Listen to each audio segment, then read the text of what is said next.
Hey, Alaina Huffman, and we are here at Comics Online. Alaina, I'm so excited to talk about Smallville. Obviously, we're getting ready for Creation Entertainment's Salute to Smallville event in Chicago, but we're celebrating Comics Online's 25th anniversary this year, and we're doing something special, which is Secret Origins. Oh, cool. Not necessarily about your characters, but starting off with how you got into the industry, what excites you about this world. So, if we could start there, how did you find yourself working in the world of entertainment? So when I was really young, my dad wanted my sister and I to have confidence. So he put us in what he thought was speech classes, but it was really theater. And I think he wanted me to be like a great business person and that I turned into an artist. And that kind of like, I think, set the stage for my love for performance. I then was like later in life, I started modeling quite young. And that took over most of my teenage years. And then around early 2000s, I was modeling. I was living in Dallas, and I was between Dallas and New York. And my modeling agency sat me down and they said, there's more and more actors on the covers of magazines and less models. Would you be interested in acting? We're going to start a theatrical division. And I was like, yeah, I did some stuff when I was a kid. And I just kept booking movies. I did a bunch of movies between Dallas and Austin. And then I moved to LA and I got into television. So kind of I just kind of said yes, I guess is the short answer. That's great. As far as the world of pop culture, you have a lot of experience between Smallville, Stargate Universe, Supernatural. I'm just curious, is it something about these characters in particular that attracts you to these roles, especially because of the sci-fi element, or is it something else? I like to say that I've earned my geek cred, but I can't take credit for it. Like they found me. Um, you know, we have a team, like you have an agent and a manager, and you sort of, I guess, just I'm tall, I'm 5'9", and I have a low voice, so I just feel like these characters are like sort of ripe for me, and I guess I feel them because the average actor has about 60 or 70 auditions a year, and you book maybe one or two of those jobs. So it just kind of is what was presented to me, and I've said yes to it, and I'm really grateful for it. Well, with Smallville being the next Creation Entertainment event, I would love to hear what was it like suiting up as Black Canary for the first time? So I always thought it would be funny to like do a video of me getting into that costume because it is the least stealthy thing ever. You're like, you look ridiculous. Like you got your fishnets up to here, and you got to like squish in this little suit that's custom made. I mean, they made it for my exact measurements. Um, but then you feel amazing. Like everything is set up to make you look like a superhero. So your stunts, your wire work, the way she talks. Like particularly I love about genre television is just sort of the zingers they give us, like that sort of campy comic banter. Um, I always really appreciate it. I think it's fun. I like to lean into it. And I think because I do, they write it for me. Um, but yeah, it's just all in. It's a really fun job. I mean, I highly recommend playing a superhero.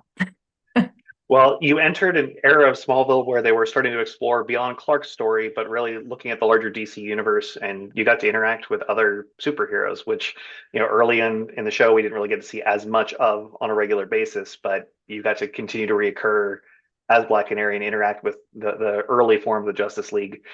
I'm just curious, as far as those behind the scenes moments, the on the set pieces, is there anything that really stands out from your time with this cast in particular? We had fun. I mostly worked with Justin, and he's a riot. I mean, he's just a good time. He's a sweetheart, and I just let him make me laugh all day. So that's always fun. I had the pleasure of working in Vancouver quite a bit, and at one point I was on Stargate and Smallville, and we sort of I was going literally from set to set, like. I'd be starting work on Stargate at like 6 a.m. and I'd finish at 4 and I'd go over till Smallville till 3 in the morning. Um, but I mean, what a blessing to like be in that position. So I always felt really grateful. The Justice League was a lot of fun. They did put a lot into it, and they really wanted it to, to look good. I always say like uh, the stunt coordinator Jacob, he would like knock on my trailer door and be like, "Hey, you want to go learn to throw knives?" And I was like, "Okay, let's go." You want to go like flip off a wall? Yes. So it was fun. I mean, yeah, again, highly recommend playing a superhero. Was there anything from your time on that show that's helped you to be a stronger actor as you continued throughout your career? Yeah, I mean, not anything that stands out, one thing, but I do think just the new challenges of like doing stunts and having, that playful banter and being part of a team and then popping in and out because I didn't have like a long time, like we didn't really explore the Green Arrow Black Canary storyline. So it was more about the business and yeah, just sort of trying to maintain and do like really show up when I could show up. And then I'd go away for 8 episodes or whatever. Well, as you're no stranger to the CW, I would love to hear about some time on Supernatural, getting to take on the Winchesters as a main adversary. I feel like would be a really thrilling adventure, and I haven't really got to hear as much about the bad guys' perspective from Mhm. that team. So I would love to hear anything you can share from your time on that series. Also highly recommend playing the Queen of Hell if you get the chance. It's a good time. Um, she was so fun. I really enjoyed Abaddon. I really loved the storyline of Josie though. So she sort of transitioned, and I think Josie saw Abaddon as an opportunity for her to break the glass ceiling and sort of be all powerful. And she was sort of in the men of letters and in the man's world in the 1950s. And then she had this opportunity. And I think she really enjoyed playing with the Winchesters. Um, I loved that they built this big storyline. When my final demise was season 9, and they wrote um, the most epic death in supernatural history, and I was quite proud of that. And it took a long time. He had to get the mark of Cain, and he, had to get the first blade, and that's the only thing that really took her out. So it was a great character to play. Mark Shepard is a dear friend of mine. He's been a friend of mine for years. So, and to be able to jump on a show with somebody have known for a long time and play with them at work is a lot of fun. And of course, we've been on tour all over the world since then.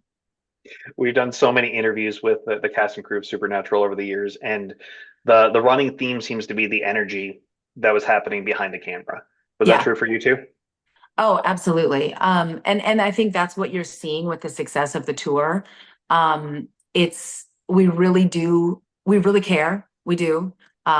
We want it to be a good experience. And I think it shows because we are, 5 years past the show being on, and I think we still really enjoy getting together and putting on a good show and engaging and it's brought together this big, beautiful global family. We've done a ton of philanthropy through it. We've been able to support so many people in so many different emotional states and that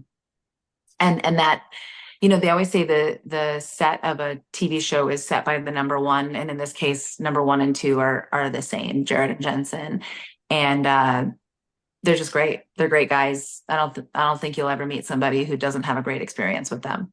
Wonderful. Well, I know that our first encounter was back in Stargate Universe for the press room for San Diego Comic Con. So 15 plus years ago, I actually just went through my archive and found my press kit, which is one of my favorite press kits ever. Isn't it beautiful? It lights It, up. yeah, my bat. So the chevrons unfortunately no longer light up. It Right. made it this long. I think last year it started to die, but it's still just a beautiful set and experience. I had the first review out of the series before anyone else, and Oh. I was working with the Sci-Fi Channel team at the time, but that was a series that really struck me as being engaging and innovative. Obviously, they were trying to reinvent the franchise and do something different, but as we had only spoken before the show had come out, I'm just curious now looking back. Obviously, you had 2 seasons. I think you were robbed of being able to finish the story. But What stands out from your time on Stargate Universe? Oh man, yeah. Just like you said, to be able to walk into a franchise that's that established, that's that beloved, we weren't as I think welcomed as maybe we are now, I do believe, from the Stargate fandom. It is my hope that now that Amazon's acquired MGM, that the series or the franchise will find a new voice. Because I do think it's such a cool uh property. I remember going to the production office, I think a couple months before we started, because I went up preemptively to find an apartment and kind of get settled because I had kids and I wanted to know where they were going to go to school and stuff. And um, I remember going into the production office and there's this big binder, and it was a fan made binder of all the ancient language and all the mythology. And Brad Wright came up behind me and I was like, wow, this is amazing. He's like, I made all that shit up. And I just loved it because it was like just this big jam session of amazingly talented, creative people putting together a really cool show that's resonated throughout the world. Well, the fact that you all didn't get to tell the ending to the story is a tragedy, and I feel like there was so much more to tell with Destiny's journey. But obviously, we live in a world of reboots and reimaginings. Hopefully, there is an answer out there at some point. I know David has expressed his interest in getting to finish Eli's story, but and Brad and the team have gone to bat for the Stargate, but. I would absolutely love to see what if and what could have been explored in Mhm. some fashion. I agree. I agree. And who knows? Yeah, I was with Brad last year in Basingstoke and he was like, I got one more in me. I could do one more. It obviously takes a lot to run a show, but yeah, I mean, man, it would be amazing. I'd be game. Well, my last question to you is unrelated to acting, but more so your personal interests. If you could do a TED Talk on any topic, what would it be and why? Oh, geez. I don't feel like I'm qualified to speak on anything in particular, but I mean, I have a lot of I have four kids, so probably maybe balancing life, work. I travel all over the world, and I feel like I'm pretty good at it. So maybe something like that, how to organize your time. Health and fitness are big passions of mine. I'm kind of a gym rat, so anything health, fitness, momming would be maybe my thing. I don't think there's enough focus on the personal side as much as we used to see. And obviously there were more magazines around celebrating, the personal life and more of the personal interests. So we like to make sure that there's time for that when we do special features of this nature. So I I appreciate appreciate that. you sharing a bit more about yourself. And I'm so glad we could reconnect. Very much looking forward to Salute to Smallville this coming weekend. And I hope to see you in person. Absolutely. So nice to see you again.